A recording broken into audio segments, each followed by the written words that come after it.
Hello everyone, welcome to the Daily Current Affairs Analysis brought to you by Shankar IAS Academy, 30th December 2025. Before getting into the discussion, please make sure that you subscribe to our YouTube channel. If you haven't, please do subscribe and also hit the bell icon to receive on-time updates from the Academy.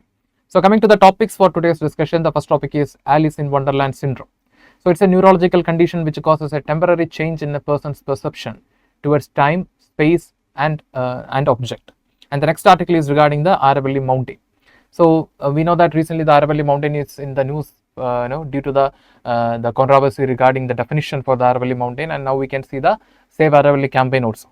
But today we will be focusing more on the formation and the present stage of the Aravalli mountain. And the next article is regarding the INS Vaghsheer. So it's a submarine, and recently the President of India, Srimati Draupadi Murmu, undertook a dived sortie in the INS Vaghsheer. So this is indicating the direct participation of the Supreme Commander of Armed Force in the in the frontline defense asset. And the next article is regarding the structural issues in the research and development ecosystem of India. So this article is taken from the newspaper Hindu, and it is written by the famous Shashi Tharoor. So we'll be seeing what are the issues persisting in the structural issues persisting in the research and development ecosystem of India. And finally, we will be discussing the prelims focus. All you need to know about Alice in Wonderland syndrome. So we know about Alice in Wonderland, but much of the people are not aware about the Alice in Wonderland syndrome. It's a neurological condition which causes a temporary distortion in a person's perception. And this condition is also known as Todd syndrome because this condition was discovered by John Todd in 1950s. He was an American psychiatrist. And like I mentioned, this condition causes a temporary distortion in a person's perception. Don't confuse the condition with the hallucination. Hallucination is related to the mental disorders like schizophrenia and all. So this is not hallucination. This is a temporary distortion in a person's perspective, especially towards a size of objects, distance, body image, and sense of time. And the name is derived from the Lewis Carroll's the famous novel Alice in Wonderland. Why we gave this name to this condition? Because the people with this condition will experience a strange world, because their perception towards size of objects, body image, distance, and the time will be distorted. So he will experience a strange world, and the novel Alice in Wonderland is also talking about a world full of strange things. And how does it affect a person? So a person with this condition may experience that the objects are appearing smaller or larger than they actually are, and they may feel that their body parts, especially hands and legs, are unusually larger or tiny, and they may have a distorted sense of distance. They may feel that the things are very closer or farther than they actually are. And the time, for the people with this condition, the time may appear very slow or sometimes too fast. And the episodes, distorted perceptions, these episodes are very temporary, and they may last for a few minutes to hours. And don't confuse the condition with the mental disorders like schizophrenia and all. So when the person experiences all these strange things or strange events, he will be still he will remain in the conscious stage. That means even though the episodes are happening, the person is in a conscious stage. So it is not a psychiatric disorder, and he is not experiencing hallucination. And what causes the Alice in Wonderland syndrome? So it is linked to the disturbance in the brain's visual and sensory processing areas. And the common triggering factors are migraine. People with the migraine may experience this condition. Viral infections, especially in children, and epilepsy, brain infections or brain inflammation can cause a temporary distortion in the perception. And head injury, trauma, and the medications that we are taking can also cause this condition. And it is a functional disturbance, not a permanent brain damage. So the condition is for a short period of time, that is, it is temporary. So who are commonly affected by this syndrome? So most of the time, that is frequently, the condition, the Alice in Wonderland syndrome, is found in children and adolescents because they are vulnerable to accidents, trauma and infection. And the second, mostly the syndrome is found in people with migraine issues. But the problem here is the Alice in Wonderland syndrome often resolved by its own when the condition of the person improves. And that is the major reason why many of the Alice in Wonderland syndrome cases are going undiagnosed or misunderstood. And why understanding this condition is important? Because understanding the condition Alice in Wonderland syndrome is highlighting the complexity of the human brain.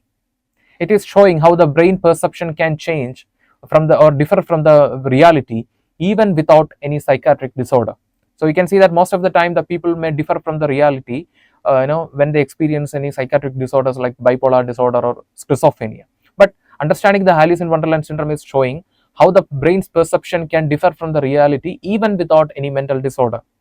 And it raises awareness about the neurological health importance of accurate diagnosis. So like I mentioned, when once the person's condition improves from any infection or trauma, the syndrome will also resolve by itself. And that is a major reason behind behind most of the cases are undiagnosed. So it is raising awareness about the importance of accurate diagnosis. And finally, the most important, understanding the condition is very important in preventing unnecessary stigma and mislabeling about this condition, because the people with this condition may experience distortion in their perception, but it is not hallucination and it is not a part of psychiatric disorder. So people with this condition, Alice in Wonderland syndrome, may be misunderstood, and because of that misunderstanding they may experience stigma from the society. So to fight the stigma, we need a proper understanding about the Alice in Wonderland syndrome. And coming to the prelims practice question, the question is, with reference to Alice in Wonderland syndrome, consider the following statements. Statement 1, it's a rare neurological condition characterized by distortion in visual perception, body image and sense of time. Statement 2, it is most commonly associated with the chronic schizophrenia and bipolar disorder. Statement 3, it has been reported in association with migraine, epilepsy and certain viral infection. Statement 4, Alice in Wonderland syndrome primarily affects the occipital lobe of the brain responsible for visual processing. Which of the above statements is or are correct? Option A 1 and 3 only, option B 1, 2 and 4 only, and option C 2 and 4 only, and option D 1, 2, 3 and 4. So from our discussion we can see that the statement 2 is incorrect because it is not associated with any psychiatric or mental disorder. So the statement 2 is incorrect. So if you eliminate the statement 2, we can eliminate option C and option D, and remaining the statement 4, that is, it primarily affects the occipital lobe of the brain responsible for visual processing. No, so it is not affecting the occipital lobe. So therefore the statement 4 is also incorrect. So even though the brain function may experience a temporary distortion, it is not affecting any significant or the important parts of the brain. So the statement 4 is also incorrect. So the correct answer will be option A 1 and 3 only. With this we will move to the next article. How the Aravalli Hills formed and why they look the way they do. The article is taken from The Hindu. So when we think about the mountain ranges in India, the first picture that comes to our mind will be the Himalayan ranges, next will be the Western Ghats, and the third will be the Vindhya Satpura. But understand that the Aravalli Hills in the northwestern part of India are much older than all these mountain ranges, and once they were big, and even today, even though they are very tired and small, they are playing a crucial role in maintaining the ecological balance of India by preventing the desertification, through recharging the the groundwater in the northwestern part of India. So even though they are very tired and very small, they are very crucial for maintaining the ecological balance. And they have their own sets of challenges, ranging from climate change to illegal mining. And the recent definition for Aravalli given by the Supreme Court also sparked a controversy in India. And now we can see the Save Aravalli campaign. This is a short history of Aravalli. So with this context, let us understand more about the formation of Aravalli and why they look the way they do. So coming to the Aravalli Hills, like I mentioned, they are older than Himalaya, Vindhya Satpura and Western Ghats. So they are considered as one of the oldest mountain ranges in India, belongs to the category of Precambrian. Understand that they formed around 2 billion years old, 2 billion years ago. That means they are nearly 2 billion years old, and the Himalayas are formed around 30 million years old. That means the Aravalli Hills are much older than Himalayas. And Himalayas belongs to the category Young Alpine. This Aravalli Hills belongs to the category Precambrian. And even though they appear low and worn, they are sitting on some of the oldest rock systems in India. So understanding the Aravalli Hills helps us to understand about the ancient crust formation, ancient mountain building process, that is orogenic process, and how the long-term erosion is shaping a landscape. And coming to the geological setting, so here you can see the location of Aravalli Hills. So they are a part of Aravalli Delhi orogenic belt, and you can see that orogenic belt is a zone where the mountains form due to the tectonic compression, folding and faulting. So here you can see the picture pictorial representation of our of the orogenic belt. So it's a zone where the mountains are built or formed due to the tectonic movement like compression. And what happens as a result of compression? Folding and faulting will happen. And this belt is formed in northwestern in India long before the Himalayas. So like I mentioned, Himalayas formed around 30 million years ago, while the Aravalli is formed around 2 billion years ago. And coming to the formation, the most important question, how the Aravallis are formed. So understand that they are formed as a result of tectonic movement. They are a part of fold mountain. They are they are a part of fold mountain system. And you can see that in the beginning in this region there was a basin where the rivers deposited sediments. Over period of time, the sediments got accumulated, and what happened, due to the tectonic compression, the region experienced folding and faulting, and as a result the sediments also went under immense pressure and temperature. As a result, they went under which process? Metamorphism. As a result, the metamorphic rocks formed.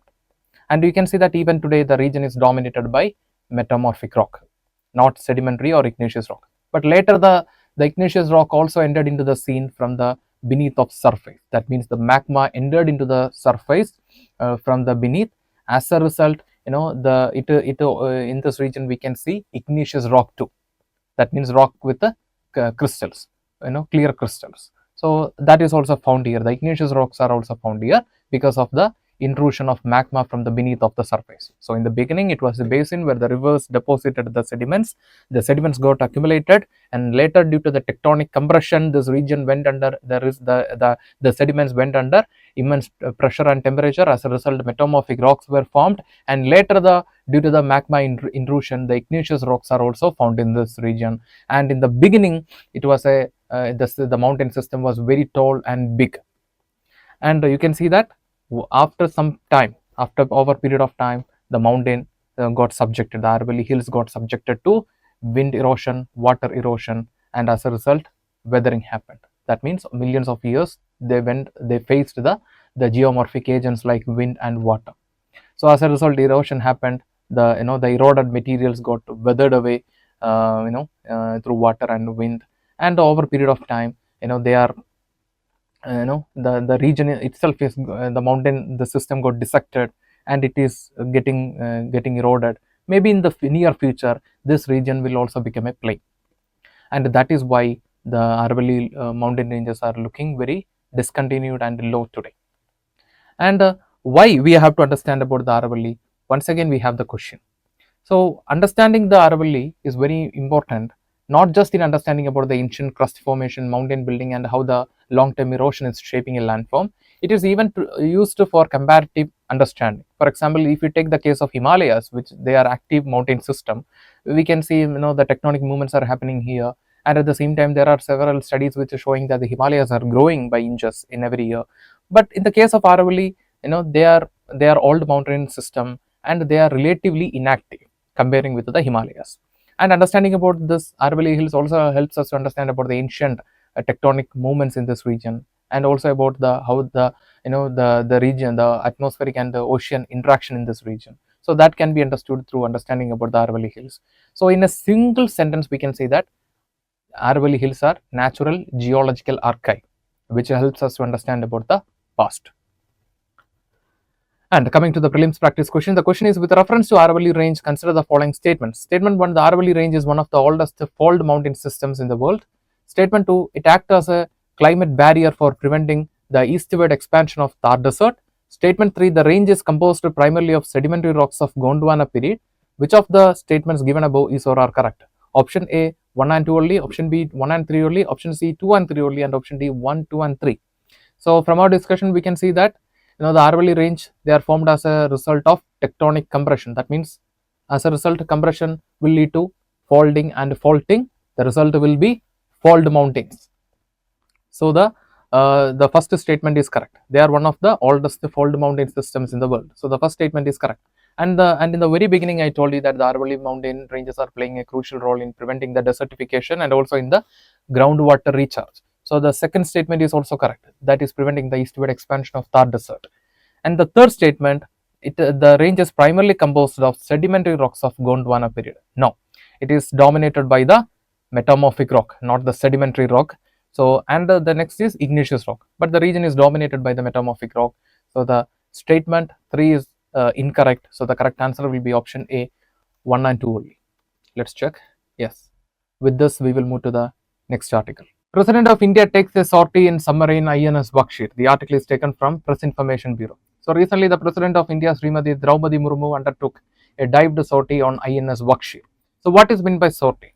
Sortie means operational mission. So now we can see that the Supreme Commander of Armed Force directly participating in the in an operational mission.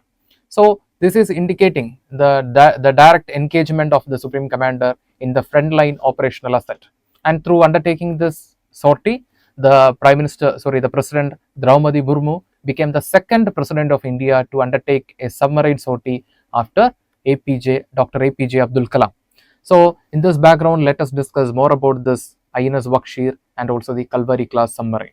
So, coming to the motto of INS Vaghsheer, it is Virda, Varchasvya and Vijaya, which means valor, supremacy and victory.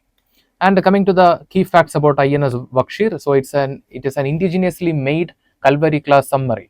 So it is a part of Project 75. Project 75 was launched by the government to build 6 Scorpion class submarines with the technology transfer or support from the France, but the manufacturing will be happening in India.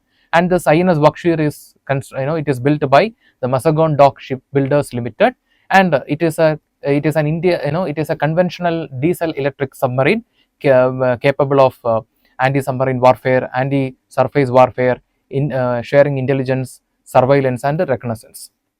Note that even though it is used for the security purpose, this submarine is not carrying any ballistic missile. And coming to the Kalvari class submarine, it is operated by the Indian Navy, and the name is taken from the predatory sea creatures like Kalvari, Kandari, Karanch, Vela, Vaghsheer and Vaghsheer. And it is equipped with this class submarines are equipped with advanced sonar system, which are capable of detecting any movements under the water, and stealth features, which provides so the submarine will not be detected easily or will be found easily. And it also has torpedoes and anti-ship missiles, and it is constructed under the Making India initiative. So it is another step towards achieving the self-sufficiency, especially in the sector of defense. And coming to the strategic significance, so we can see that it strengthens India's undersea deterrence in the Indian Ocean region. So through that we can bring a balance and a rule of law in the Indian Ocean region by strengthening the defense. And the next is enhances maritime security and combat readiness. And Karwar Naval Base is a part of the project Seabird. So it's a mega infrastructure project for the Indian Navy. And it also demonstrates, the submarine also demonstrates confidence in indigenous defense manufacturing. And one more regarding the event, that like I mentioned in the beginning, the participation of President is indicating the direct participation of the Commander of Armed Force, Supreme Commander of Armed Force in the in the frontline defense asset. And coming to the prelims practice question, the question is, consider the following statements regarding INS Vaghsheer. Statement 1, INS Vaghsheer is an indigenous diesel electric submarine built under Project 75. This statement is correct. Second statement, Kalvari class submarines operated by India are nuclear powered and form part of strategic nuclear deterrence. See, the statement 2 is incorrect. Kalvari class submarines are powered by diesel and electricity, not nuclear. So it is not carrying any ballistic missile too. So the statement 2 is incorrect, while the statement 1 is correct. So the correct answer will be option A, 1 only. With this, we will move to the next article. A Grand Vision and the Great Indian Research Deficit. The article is taken from The Hindu and it is written by the famous Shashi Tharoor. So we know that we are just 5 years away from the Sustainable Development Goals, and we are just 23 years away from the vision of Viksit Bharat. And India is a home to nearly 17% of the total population in the world. But if we take the global research output, the India's contribution is just 3%, which is indicating a structural issue persisting in India's research and development ecosystem. So we know that laying a foundation for a strong research and development is very crucial in the upcoming days in determining the position of a nation globally. And we can see that on one side, advanced countries, they are investing more on frontier technologies like AI, artificial, semiconductor, and also they are applying these technologies in the defense. So therefore, in the coming days, like I mentioned, the nationals, to ensure strong national security and economic sovereignty, investing in the research and development and linking the research and development with the market is also very crucial. So how can we say that there is a strong research and development deficit in India? So if you take the case of the expenditure, other countries like China, USA, and Israel, they are spending around 8 to 5% of their GDP for research and development. For example, the China, they are spending around 2.4%, while USA 3.5%, and Israel approximately 5% of their GDP for research and development, while India is spending only 0.6 to 0.7% of the GDP for the research and development. And if you take the data from the World Intellectual Property Organization, the data belongs to 2023. If you take the total patent filing globally, the rank of India is 6th, which sounds good. But the problem is intensity. If you take the measurement, that is a resident patent per million, there the rank of India is 47, which is indicating low innovation intensity in India. So what is the resident patent per million? That it is a measurement that we use to measure the intensity of innovation in a country, that is number of patents filed by the residents of the country per million of the population. That is how the equation works. So simply understand, this ratio or the measurement is used to measure the intensity of innovation in the nation. There the rank of India is 47, which is indicating low intensity of innovation. And another major issue is the share of global patent. So there the share of India is just 1.8%. So considering the economic ambition like Viksit Bharat, and considering the huge population, this contribution is very less. So the numbers alone indicate the depth and the quality of research and development. And why the structural issue is persisting in the research and development ecosystem of India? The first major issue is the dominance of the public sector. So if you take advanced countries, 70% of the funding is from the private sector. So the private sector has more opportunity freedom, and they are ready to take the risk. But in the case of India, we can see that majority of the funding is from the government side or from the public sector side. That is approximately 63 to 65% of the total funding for the research and development. So in the case of India, the industries will be, the private industries will be mostly preferring for importing the technology and other form of support from the government. For example, tax incentive. So such they are expecting only such reforms from the government. That means they are not ready to take risk, because they cannot expect a long-term benefit from that. And the next major issue for the the structural issue is nothing but the weak academia industry link, or the academia industry disconnection. So what happens? This will develop a valley of death between the laboratory and the market. That means if just imagine that most of the research and development is focusing on the theoretical aspect of the science. What is in the real time, or in the present time, there may not be any application for such theories.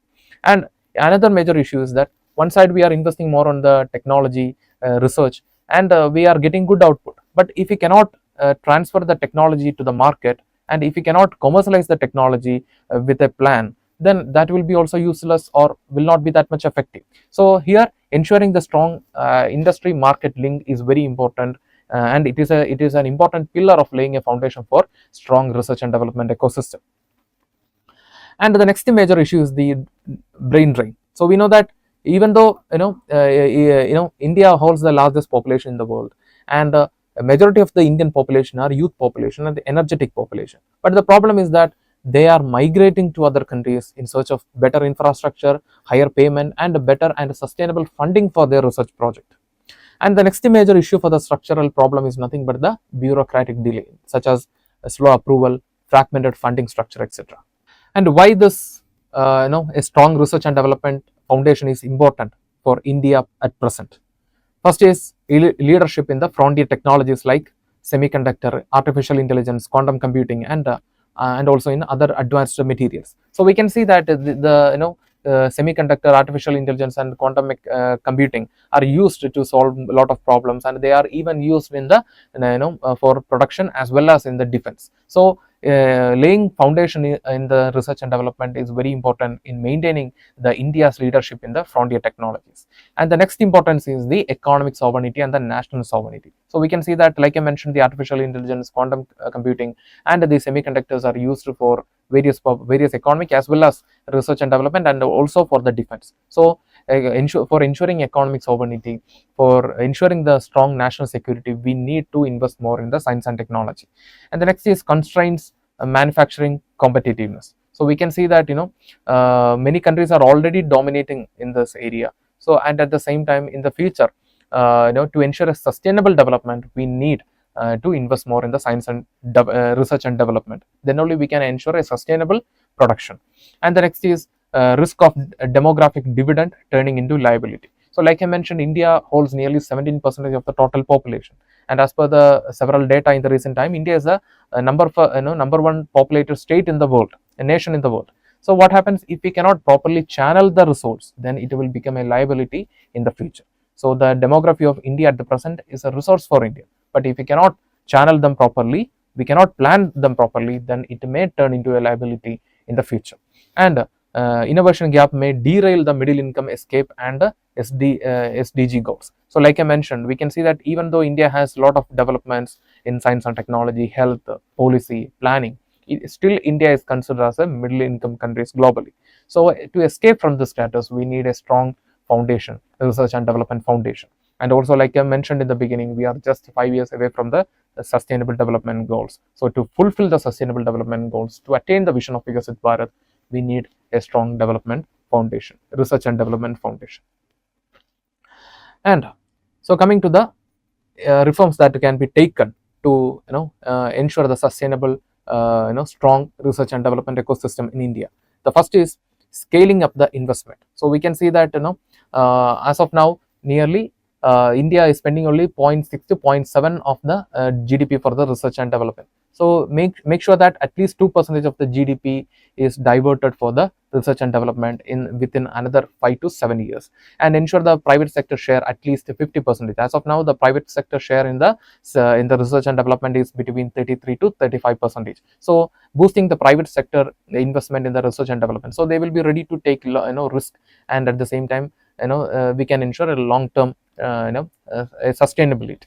And the next is efficient deployment of 1 lakh crore research and development innovation fund from 2023-24 onwards. So efficiency of the funding is very important. And next, focusing on different missions. So we have already launched many national missions like semiconductor mission, India AI mission, quantum computing. There we have spending around 10,000 crore for the development of quantum computing. And we have various schemes and missions for the green energy, for example the green hydrogen mission of India. And we can see that sector specific or the mission specific research and development or the funding and planning is very important to lay a sustainable and strong foundation for the research and development in India. And the next is ensuring strong academia industry link. So like I mentioned, if the research is focusing too much on the theoretical aspect, it will not be that much effective. And if we cannot connect the research and development with the market, if we cannot transfer the technology to the market, then that will not be that much effective. So ensuring a strong link between the academia and industry is very important.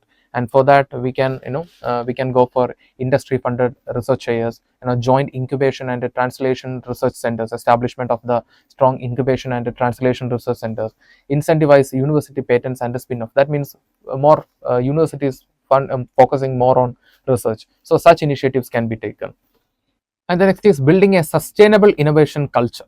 That includes reforms in the higher education. That means research focused universities as per the NEP 2020, providing a strong ecosystem that includes regular funding, infrastructure support for the PhD and post-doctorate students.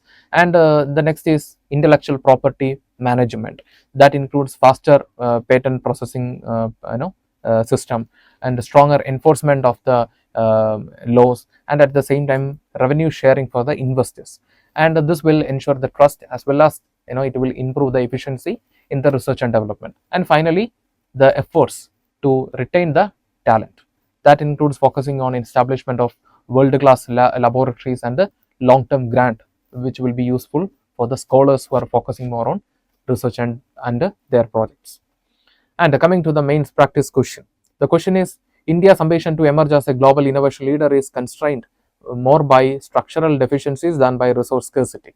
Critically examine India's research and development ecosystem and suggest measures to bridge the innovation gap. So it's a 15 marks question and you have to write around 250 words. So write the answer and post it in the comment section. So before that, we can see that we have already discussed the hints for this answer. For example, we can give the data, that is 17% of the total population versus the global research output, that as an introduction, and then we can address what are the structural issues are persisting, funding, efficiency of the funding and other issues, and what are the reasons for this structural issues. We have already discussed the bureaucratic hurdles, migration, and also the spending. Like I mentioned, other countries are spending approximately about 2% of the GDP for the research and development, while India is spending only 0.5 to 0.6 to 0.7%. So you can address these issues as the reasons behind the the persisting structural issues or the limitations faced by the innovation and research in India. And then we can suggest, we have discussed in the way forward, we have discussed what are the measures can be taken to bridge this innovation. So you can write the answer using these hints and post it in the comment section. We will review and we will reply for your answer. Now it's time to move to the next article. So coming to the prelims focus, the first topic is rabies post-exposure prophylaxis. So we know that currently we are in winter, but in another 2 months we will be going to the summer season where there is a high chance of getting a dog bite. In that case, what can we do? What are the options available before us? The first is immediate wound wash with a soap lasting for nearly 15 minutes without much break. And the second is taking anti-rabies vaccination. The third is rabies immunoglobulin, and the fourth is tetanus shot, that is TT. And the treatment of this post-exposure prophylaxis will also vary according to the nature of case. Imagine that the person got attacked by the dog, but he did not receive any bite. In that case, the dog attacked region has to be treated with soap and sanitizer. And the second case is the person received a minor scratch from the dog attack. In that case, it falls under category 2, and here that person has to treat the region immediately with the soap, and next he has to take vaccine. And the third is wound. So in this case, if the person received a wound, a severe wound from the dog, or if he received multiple bite from the dog, in that case it falls under category 3, and here immediately the person should treat the region with the soap, and then he should take vaccine, and then he should take RIG, that is rabies immunoglobulin. And the next topic is colliery control amendment rules of 2005. So before that we had the colliery control rules of 2004. Now it got amended, and you can see that it is proposed by the Ministry of Coal.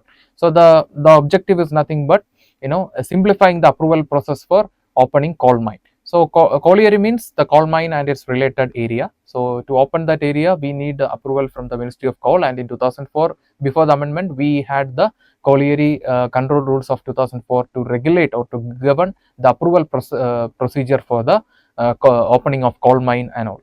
But now it